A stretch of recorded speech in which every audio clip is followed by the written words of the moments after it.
To enable end-to-end encryption in Facebook Messenger, start by opening the Messenger app.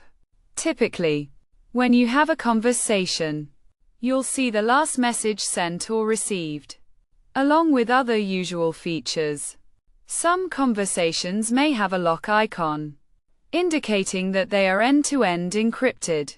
To utilize this feature, you need to start a new conversation, as existing ones cannot be converted to end-to-end encrypted conversations.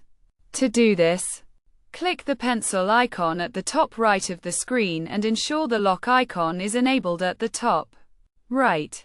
Then, select the person you want to start an end-to-end encrypted conversation with.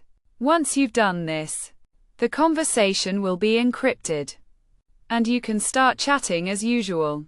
End-to-end encryption is a great way to protect your messages, especially when discussing important or sensitive information.